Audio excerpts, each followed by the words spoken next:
Isa sa reason kung bakit ako nag-vlog dahil sa pwedeng makuha mo dito sa Norway. Tinry ko lang to ha. First time ko, syempre first time ko magbuntis, mag-apply ng mga possible na kakamura or magkakaroon ka ng free na mga gamit na pangbata or gagamitin mo pag anak mo. So, ayan! Ito siya. Ang laki guys at wala talaga akong binayaran dito kahit piso. Ito yung nakalagay. Tapos tinignan ko yung anong laman. Akalain nyo guys, tingnan nyo yung laman. Wet tissue. Silang dalawang wet tissue. Wet tissue. Main leg. Snilla mot huden. What? Tissue din siya kung nagpapa-breastfeed ka, diba? Ayan na nga, nakuha ko na din yung second package na niregister ko. Tuwang-tuwa na naman ako kasi nakapag-free na naman ako. Kasi kailangan natin guys mag-isip dito sa Norway. Ang dami na namang laman. So, hello everyone! Good morning, good day, kumusta kayong lahat? So today pala, medyo na-excite lang ako at gustong-gusto ko i-share to sa inyo kasi it's all about Norway. I am officially telling everyone that I am pregnant. I will be having a baby soon. Alam ko hindi lahat na nakaalam na buntis ako. Isa sa reason kung bakit ako nag-vlog dahil sa pwedeng makuha mo dito sa Norway. Kasi sobrang natuwa lang ako sa nangyari today. Tinry ko lang to ha. First time ko, syempre first time ko magbuntis at first time kong mag-apply ng mga possible na kakamura or magkakaroon ka ng free na mga gamit na pangbata or gagamitin mo pag anak mo. Dito kasi sa Norway, hindi ko alam na may ganito pala. Tinry ko lang siya kasi yun yung narinig ko na may mga free na pwede mong i-avail sa mga stores, i-register mo lang at makukuha mo yun for free. Wala ka talagang babayaran as in. Last week lang kasi ni-register ko siya and then in-order ko siya. And then today, kinuha ko. Actually, ang nangyari, medyo alanganin pa akong pumunta sa store kasi nga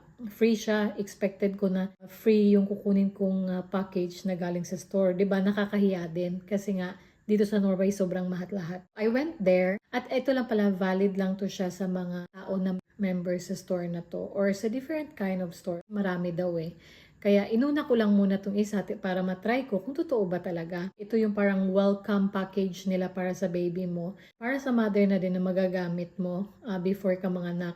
Ito siya, after mo ma-register, after 3 days, pwede mo na siyang i-collect sa store. Sa mga mother dyan na buntis dito sa Norway, kung wala pa kayong alam or kung nakaalam na kayo, para sa akin lang, kailangan ko lang i-share kasi sobrang napakaganda. Wala talaga akong binayaran. Ayun, pumunta na ako dun sa store at tinry kong itanong yung mga employees doon kung paano kukunin yung package. So, pinakita ko lang yung registration na nag-register ako, na nag-order ako nitong welcome package para sa baby. At alam nyo guys, sobrang saya ko kasi hindi ko in-expect na meron pala talaga. Nahiya pa ako ng konti kasi nga, syempre, hindi uso naman kasi dito ang free sa Norway, di ba? Lahat dito binibili talaga. Tsaka mahal pa. So, yan ang maganda dito kasi yung binigay na sa akin ng package, ang kailangan lang nilang gawin is i-scan lang yung package at tsaka titingnan lang nila kung member ka at titingnan nila kung kailan mo ni-register yung package na in-order mo for free. In-scan siya at price na nakita ko, actually 500 pesos sa Pinas. It's 99 kroner, Norwegian kroner. Pero sobrang sulit na siya guys kasi hindi mo akalain na syempre libre, 'di ba? Tapos ni-register mo lang. Ang maganda lang dito, kung hindi ko to na-discover, syempre wala akong makukuha na free. Kaya sobrang napakadali lang din ang ginawa nila. In-scan lang din yung package. Then, in-scan lang din yung QR code na meron ako as member ng kanilang store. And then after nyan, you can go with the box for free. Kasi ang laki ng box at saka hindi mo akalain 99 kroner or 500 pesos lang sa Pinas. Papakita ko kung ano yung box na nakuha ko. So, ayan. Ito siya.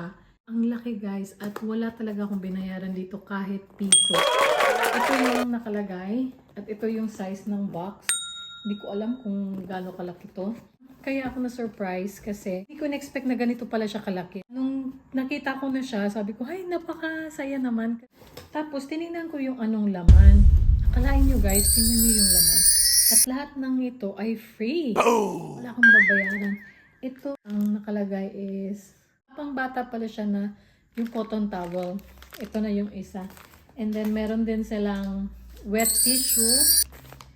Meron silang dalawang wet tissue. Meron silang wet tissue. Tingnan nyo guys, ang ganda. Tapos meron din silang dry tissue din siya ito. May wet tissue sila, may dry tissue sila. Ito nakalagay is Amin Leg Snilamot Huden.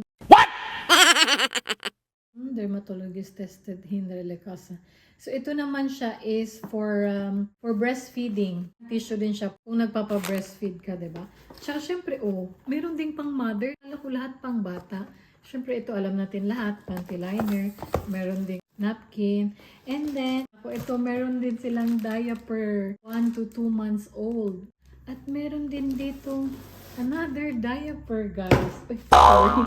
36 pieces. Akalain nyo, Tsaka, diba, nakakatuwa. Parang may excite ka tuloy mga anak. Yung purpose lang talaga kung bakit ko to binlog. Kasi, first time ko nakatanggap ng free na pang baby at the same time pang mother din. Tuwang-tuwa lang talaga ako kasi dami palang free na ganito. Sana sa mga mommies dyan na nakatira sa Norway, kung hindi nyo pa alam, kung first baby nyo, wag na kayong mahiya guys. I-avail nyo na yung free nila kasi minsan lang to. And then, i-vlog ko next time naman kung anong stores yung kukuhanan ko ulit ng free.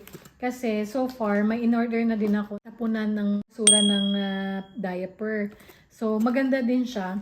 Tingnan ko kung darating yun dito. For delivery naman kasi ang sabi. Happy to share this kasi for free. Hindi mo na kailangan bumili. Tipid, di ba?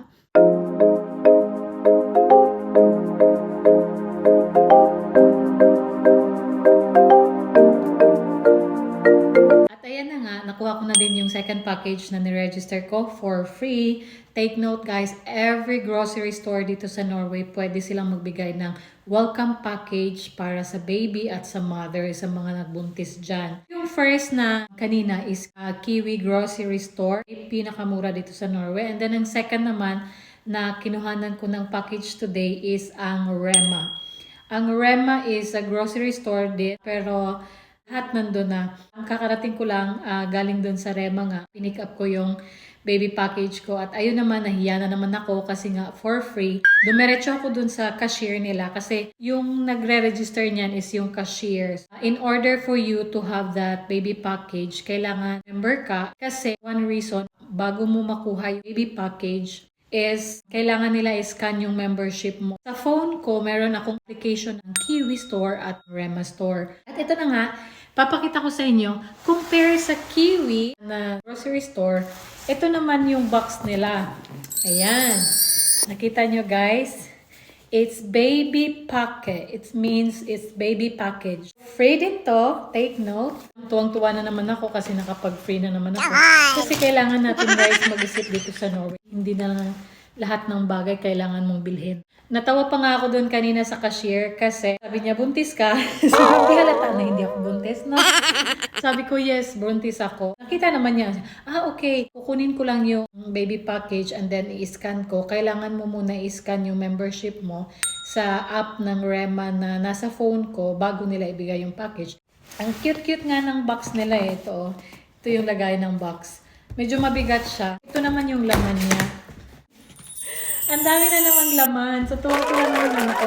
Andito na naman yung Amin Leg. Ito yung tissue pang wipe mo pagkatapos ng breastfeeding. Nakalagay dyan, yung baby. Ganyan. Kasi, di ba nga, sabi nila pag nag-breastfeed ka, nagbabasa-basa yung something. And then, second naman na nakuha kong free is, ayun, baby wash. Maganda dito sa Rema kasi may ganito sila. So, wala to doon sa Kiwi na package. Wet tissue para to sa wipe dito sa something ng baby, diba? Meron namang diaper, 24 pieces para sa 2.4 kilogram na baby. Usually, ito yung first month or 0 to 1 month. Depends kung gaano kalaki yung baby mo. Then, ito yung exciting. Bada sopa. Bada sopa, it means baby bath soap. Ayan, meron din silang baby bath soap. Diba? Nakakatuwa. Ito. Tøyvask sensitive. This is for washing the baby clothes. Para to siya sa puti at color. Sabi nila dito, diba? Naka-free na naman tayo. This is perfume free. Ito yung maganda pag baby. dapat walang perfume yung mga sabon na ginagamit mo para sa baby, diba? Meron tayo 1, 2, 3, 4, 5, 6, 7 package or 7 items na nakuha for free dito from Rema 2. Akalain nyo yun guys, libre na naman. Kaya nakakatuwa. Pinag-iisipan ko na naman ngayon, saan na ka naman kaya ako ngayon mag-register para makakuha ng free. Sagad-sagad na natin guys kasi hindi to palaging ganito, 'di ba? Ibibigay lang nila to pag meron kang membership. Ang sa Kiwi Store naman, kailangan mo siyang i-register yung package mo. Kailangan mong magkaroon ng baby package. Ang sa Rema Grocery Store, kailangan mo lang ipakita lang yung barcode na member ka. Then, pag binigay to siya sa'yo, kailangan mo i-scan mo muna yung barcode mo sa membership mo sa phone, sa app, bago nila ibigay to. Di ba? Nakalibre na naman tayo. At ayun guys, tingnan natin kung saan pa tayo makakuha ng free. At maraming salamat sa panonood nyo. At sana naman ay natuwa kayo at nakuhanan nyo ng information, lalo-lalo na mga nanay dito sa Norway, kung ano talaga ang baby package na for free nilang binibigay. Yun lang po. See you again kung meron tayong ulit ng tanggap na for free dito sa Norway bago tayo manganak. Bye-bye!